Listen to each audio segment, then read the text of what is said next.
Pessoal, paz do Senhor. Como eu havia dito a vocês, vamos lá. É o seguinte, vamos trabalhar dentro da matéria da missiologia, uma matéria que eu já tenho aqui guardadinho para os irmãos, para vocês, que a gente já vai compartilhar com vocês, ok? Igreja e missões são dois elementos que não se separam. Você sabe disso. Não tem como você falar da igreja sem falar de missões, sem você falar de missões e não falar da igreja. Mas aqui, nessa lição, a gente vai trabalhar a raiz da palavra, ok? Nós vamos entrar propriamente na missiologia e no significado e etc, ok? Vamos trabalhar, vamos lá. Muito bem, a palavra missão vem da expressão latina missione, que por sua vez tem origem do verbo mittire, que significa ação, né? Isso é no grego, tarefa, ordem, mandato, compromisso, incumbência, encargo ou obrigação de enviar missionários, que é o nosso caso, né?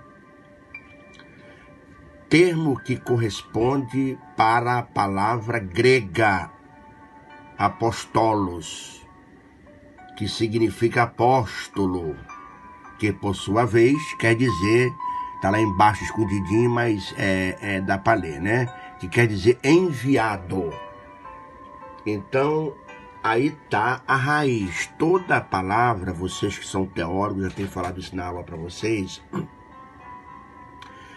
ela tem a sua raiz, ela tem o seu tronco, ela tem o seu radical. E em missões nós descobrimos aí, né, a palavra missão e a expressão no grego de como vem a palavra missões. Ela significa a atitude de alguém. Não adianta ser crente por ser crente, tem que ter atitude, ação. Isso é qualquer departamento, tá? Ele é da igreja. Isso não é só para membros, né? Isso não é só para membro. Isso é para toda a igreja, desde o membrozinho pequenininho até o bicho grande, até o bitelão, até o bispo, arcebispo, e seja o que for, né? A gente vai aprender em missões a agir, a realizar tarefas, a colocar as coisas em ordem, a entender um mandato, a termos um compromisso. Lembra aquele, né? Envolvidos, não. Compromissados, sim. Eu não sei se vocês já falei para as duas turmas. O compromisso é mais do que o envolvimento.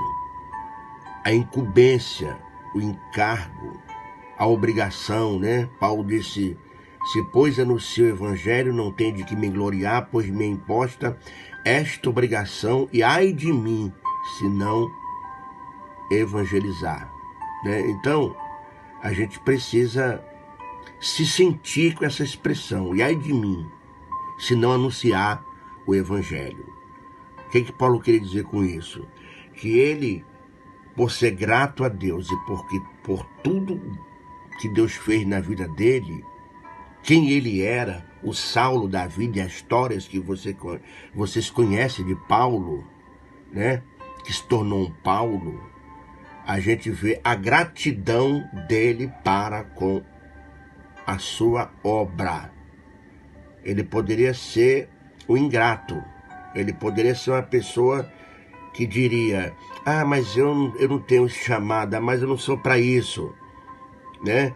Tem muitas pessoas que têm uma chamada de Deus e se esconde. Então, missões é isso. Ela começa com o compromisso. Qual é o objetivo, né? Este termo tem a ver com o objetivo final de missões, que é a glorificação do próprio Deus. Por quê? Porque tudo que a gente faz, quer comais, quer bebais, ou fazer qualquer outra coisa, faz isso para a glória de Deus. Lembra dessa passagem? Então, a pior coisa que tem, irmãos, é você fazer revoltado, e sem vontade, sem desejo. Existem algumas coisas que não funcionam na religião ou na igreja, não sei qual que você está. Eu acredito que você está na igreja, né? Nós estamos na igreja, estamos lutando. Mas tem momentos que nós nos encontramos na religião, né? Porque você vê tantas coisas que tem a cara de religião. Então nós que somos igreja temos que quebrar esses dogmas religiosos, né? Então não podemos fazer porque nós somos alguém, se não fizer, alguém não vai mais consagrar a gente. Se a gente não fazer, ninguém vai considerar a gente, ninguém vai elogiar a gente. Olha, eu estou lutando, confesso aos irmãos, estou lutando para que eu seja um tremendo voluntário no reino de Deus. Eu, por exemplo, sou obreiro de tempo integral, né? Mas o que eu quero dizer para os irmãos? Eu quero dizer que a gente vive na obra e da obra de Deus. Não é como os irmãos. Os irmãos vão para o trabalho, trabalham, suam lá, né? Faz o seu suor lá o dia todo. Aí tem lá só domingo para descansar e tal, vai para a igreja, né? E aí você no final do mês pega o seu dinheiro. Você pega o seu dinheiro porque você trabalhou.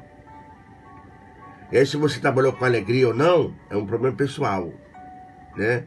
É o problema que eu estou falando aqui. Então nós que vivemos na obra de Deus, né, e que somos cobrados às vezes, temos que tomar muito cuidado para não fazer, para agradar simplesmente a pessoas. Porque o primeiro objetivo de missões é agradar, é glorificar o próprio Deus, ok? Ih, rapaz, tô vendo que eu tô falando tanto com vocês, meu Deus do céu, hein? Não pode demorar muito, né?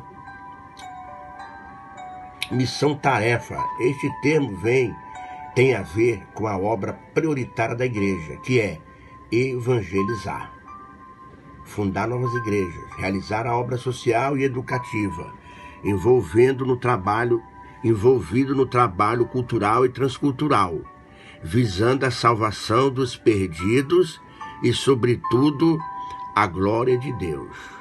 Então essa é a tarefa missionária da igreja, evangelizar. O que é evangelizar? Vamos definir, contextualizando com os dias de hoje, para que você entenda, não é nada mais do que nada menos compartilhar. Evangelizar. A palavra evangelizar tem um radical que é o evangelho. Essa palavra evangelizar vem do evangelho. Evangelizar, né, significa falar do evangelho, anunciar o evangelho, proclamar o evangelho. Aí vem as metodologias, que você tem muita na terra. Mas eu quero dizer com você o seguinte, sempre tomando cuidado para que você não fique ali voltado somente para algumas experiências de alguém. A gente precisa sempre focar as boas novas. O evangelho é o tronco, a raiz. Se você quer dentro disso, né, fazer alguma coisa parecida, você pode até fazer, para dar vida ao evangelho. Mas sem falar do evangelho, não é evangelizar. Você precisa entender isso, né? Porque quando você evangeliza, quando a igreja evangeliza, ela funda igrejas. Ela abre trabalhos, tanto em Jerusalém como em Judéia, Samaria e até os confins da terra. Não é isso? Então, para isso, é que a gente está voltado para esse chamado. Fundar novas igrejas. E aí aqui tem um tema profundo. Você não vê mais, quase está tendo muito poucas, né? Igrejas que se estão fundando. As igrejas fundadas em nossas capitais são igrejas que saem de outras igrejas. Igrejas novas que estão crescendo, que estão todas... Igrejas antigas, elas se acomodaram, pararam. porque já são enormes, são muito grandes, já tem muita gente, né? Então a gente vê que precisamos tomar cuidado com isso, porque não é pelo fato de ser muito grande que não temos que crescer. A seara é grande, mas poucos são os trabalhadores, então tem muita coisa para fazer ainda, né? Então, fundar igreja significa ganhar almas. Fundar igreja significa novidade de vida para as pessoas que sofrem, né? Porque logo você vai ver aqui, ó, quando você funda uma igreja, você ganha uma alma. Quando você ganha uma alma, você funda uma igreja. E isso é realizar obra social e educativa. E para você ganhar a igreja, não adianta você também só pregar a evangelização, ser um pregador do evangelho, falar bonito para a alma que você quer ganhar no avarejo. É usar a expressão, né? Uns pregam no avarejo, outros pregam no atacado, né? No atacado é na massa, pregam para massa. E no avarejo são pessoas que pegam aquele evangelismo pessoal. Então, o que eu quero dizer com isso? Se você só evangelizar por evangelizar e falar por falar, é o que está se vendo por aí, não vai conseguir uma tarefa, né, realizada com sucesso. Vai ter problema, é o que nós estamos vendo por aí, cultos sem salvação de almas, porque as pessoas querem que as almas venham para a igreja e se salvem. Ninguém quer ter o prazer, ninguém que eu falo, cada um, tá, irmão? Cada um de nós, cada crente. Isso que você tem que passar para os seus alunos, para os seus vocacionados. Cada aluno, ele vai precisar, cada crente, cada membro, de entender isso. De, uma vez por ano, ganhar uma alma para Jesus. Se cada crente de uma congregação, cada crente de uma igreja, focar uma pessoa e realizar uma obra social com essa pessoa, né? Através da educação, através de um trabalho cultural, né? Na vida dessa pessoa, trabalhando na sua cultura também. Um missionário que vai entender a cultura, se ele está aqui na capital, se não está. O transcultural já é outra coisa, é lá para fora. Mas aqui dentro do Brasil também tem evangelização transcultural, evangelização com tribos indígenas, lembra? Evangelização com as tribos de países, que são os chineses, os japoneses, que moram aqui, os angolanos, angolano não, que fala brasileiro, né? Países de outras línguas, de outras culturas, mesmo falando o brasileiro, países de outra cultura, que moram aqui dentro, e que tem poucos trabalhos voltados para isso. Evangelismo transcultural dentro da sua nação, dentro do seu país. Ok? Agora, isso tudo visa o quê? A salvação dos perdidos. Porque todo o objetivo da evangelização, da obra missionária, são os perdidos, irmãos. Ok? Lembra de José? José, ele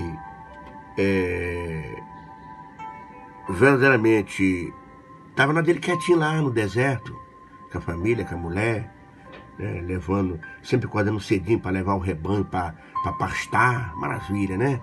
Tô bem, coisa gloriosa, que bênção. Minha vida não tem mais problema. Egito já era, não tem mais nada a ver com o Egito. Não é bem assim. Se tem uma coisa que Deus se incomoda, é com o sofrimento do homem. É com o sofrimento do seu povo. É com o sofrimento de pessoas que têm uma chamada missionária, tá?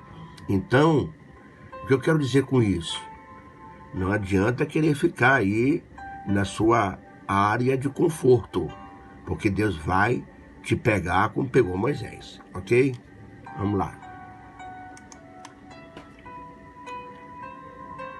Missão e missões. Missão e missões. O termo aparece no plural devido à pluralidade da tarefa. Embora haja quem diga que somente pode ser considerado missão ou missões, o que nós chamamos de missões transculturais. Biblicamente falando, o termo missão refere-se a todas as modalidades, tanto no âmbito municipal, estadual, nacional e internacional. Né? A gente vê aqui esse termo no plural devido à colocação da língua portuguesa, né? Embora haja quem diga que somente pode ser considerado missão e missões. Então, o que tem dentro de missões? Missão. O que tem dentro de missão? O conteúdo da evangelização. O que tem dentro do conteúdo da evangelização? Almas. Quem são as almas? O pecador. Quem são os pecadores? São as pessoas que precisam conhecer o evangelho. Olha o leque. Olha o leque. Né? Muito bem, vamos lá. Fatores de superimportância. A ação de Deus e a responsabilidade do homem. A atitude de Deus e a responsabilidade do homem. A ação de Deus está se referindo ao projeto dele para a salvação dos perdidos, mediante a sua soberana vontade. Essa é a atitude de Deus para com a humanidade. E essa atitude do homem, as responsabilidades do homem, refere-se ao poder de decisão que Deus deu ao homem. Com relação à salvação, o homem pode aceitar ou rejeitar. Com relação à missão-tarefa, o crente pode executá-la, né? Ou não. Aqui quase não dá para gente ver direito, né? Eu não tenho nem como puxar, mas a gente joga isso aí. Essa é a responsabilidade do homem. A de Deus é o quê? É se referir a um projeto dele para salvar os perdidos. Mediante a quê? A sua vontade soberana. A vontade de Deus é o quê? É a evangelização, é a obra missionária. E o homem, qual é a responsabilidade que nós recebemos de Deus? Né? É a da decisão que Deus nos deu. A tarefa da evangelização. Isso é com relação à salvação, aos perdidos, né? Com relação à salvação, o homem pode aceitar ou rejeitar, porque ninguém é obrigado a se converter, mas tudo também depende de uma estratégia de evangelização. Porque o que acontece aqui? Tem que tomar muito cuidado com essa área aqui, tá? Muito cuidado com essa área aqui, ó. Essa parte aqui de aceitar e rejeitar, a gente tem que tomar muito cuidado. Por quê? Porque às vezes a pessoa, ela finge que aceitou. E esta pessoa aqui, ela finge que rejeitou. São pessoas que rejeitam, mas não querem rejeitar. Por outro lado, são pessoas que rejeitam, mas estão com aguilhão. Então você vai logo na primeira aceitar, e tal, e vê a dificuldade, mas ele não quer, então o crente deixa de pegar um peixe. Para pegar um peixe, irmão, não é fácil não. Tem que ter muita resistência, coragem, enfrentar a noite, enfrentar o frio, enfrentar a água, enfrentar barco, tempestade, circunstância. Você está entendendo? Então, toma muito cuidado com essa área aqui na hora da evangelização. Dessa responsabilidade aqui. Não dê moleza com esses compromissos aqui. Você precisa ter uma visão de Deus quanto a levar esse evangelho à pessoa. Não esquecer que essa pessoa está, às vezes, até aceitando, mas está te enganando. E esse aqui, às vezes, está até rejeitando, mas ele tem vontade de se converter. Então, o portador do evangelho, o que leva a palavra pelo Espírito Santo, ele tem do lado dele armas poderosas, como por exemplo, quem é que vai convencer ele a aceitar? É você? Não. Quem é que vai convencer ele de rejeitar? É o diabo, é o inimigo. Aqui ele está acorrentado. E a corrente significa pecado. Ok? Muito cuidado com isso aqui, porque você vai precisar de estratégias. E muitas pessoas não têm tirado almas do reino de Satanás, desse mundo, por falta de estratégias. Para ganhar almas, precisa de estratégias. Ok? Pessoal, se isolarmos um trecho de um verso, retirando-o de seu contexto, podemos provar pela Bíblia o que quisermos. Vejamos, por exemplo, se tomarmos o texto de Efésios, capítulo 3, versículo 20, que diz: ora, aquele que é poderoso para fazer infinitamente mais do que tudo quanto pedimos ou pensamos, e pararmos aí, o sentido dele será: Deus pode fazer tudo, mas ainda não se deu o trabalho de fazer. Olha aí, olha o que eu falei para você no anterior. Olha aí. Ora, aquele que é poderoso para fazer infinitamente mais do que tudo quanto pedimos ou pensamos, não significa que a gente não vai mais pedir, e nem mais pensar, e nem mais lutar, né? Porque ele sabe de tudo, ele faz tudo por nós, e vamos ficar em casa que ele vai mandar os anjos ganhar almas. Absolutamente. Bom, né? Citando esse verso assim, impropriamente atribuímos a Deus a culpa pelo fato de não haver tido um número maior de conversões.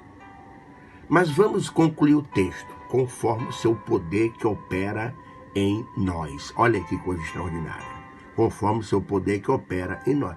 Agora o sentido é o de que o canal para recebimento da bênção está bloqueado. Ou seja, Deus não pode abençoar. Que coisa, né? Meu Deus do céu. Mas eu completo aqui. A gente completa aqui tranquilamente. Deus não pode, olha, Deus não pode abençoar esta geração porque a igreja não assume a sua responsabilidade com relação a missões. Jesus, o missionário por excelência, ungido para evangelizar, Lucas 4, andava de cidade em cidade. Ele podia ficar quietinho e só trazendo as almas pelo seu poder, né? E pegando os corações e mudando. Andava de cidade em cidade, Lucas capítulo 4, 43, 8:1. Andava fazendo o bem e curando, Atos 10, 38. Né? Então, Jesus foi enviado aqui em João 3,17, ok? O missionário aprovado pelas obras, João 5,39. Ou seu nome, Yeshua, que é traduzido Josué, que é Jesus, e que significa Jeová é salvação. Olha que coisa importante, é lá do hebraico, né? A raiz da coisa. Como missionário rompeu barreiras. Jesus, como missionário, ele rompeu barreiras geográficas, culturais, étnicas e religiosas. Tudo isso aí é aquela palavrinha que eu disse para você lá. Nós que somos autoridades de Deus, vocacionados por Deus, seja quem for, missionário ou não, pastor, evangelista, presbítero, membro, a gente precisa estar revestido de uma autoridade sábia para resgatar uma alma pecadora que não está fácil para ganhar, irmão. Não está fácil. O manual de missões, a Bíblia, pelas seguintes razões: por ser cristocêntrica, por seu fundamento e conter estratégias missionárias. A visão missionária, né, pronunciada no Antigo Testamento, exemplificada no comissionamento dos patriarcas, lembra a chamada de Abraão, Isaac e Jacó, e a promessa que Deus fez aos patriarcas. Então a gente vê que a visão de missões lá no Velho Testamento, já antes de Jesus ter nascido. Que coisa profunda, né? A gente vê aí um grande exemplo, né, lá no passado. E se a gente fosse que falar, meu Deus, de tudo isso aí, a gente ia passar tanto tempo, né? No decorrer do tempo a gente vai compartilhar mais com vocês. a cantada nos salmos, os louvores nos salmos, né? Porque salmo era a adoração a Deus através do louvor. E isso não deixa de ser uma proclamação. A conscientização, né? A conscientizada nos profetas, ou seja, a visão missionária conscientizada nos profetas, a conscientização dos profetas para a obra de missões. Não existia esse termo missionário, né? Mas existia a profecia, a proclamação da palavra de Deus, Isaías 42. E eles já tinham essa tarefa dele na vida deles, irmãos.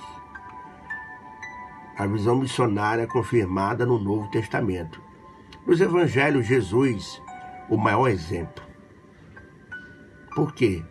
Porque ele adentra no vazio do Novo Testamento. E todo o conteúdo do Novo Testamento tem um núcleo. O núcleo do Novo Testamento é propriamente o Evangelho. A palavra de Deus. As boas novas que Jesus pregou.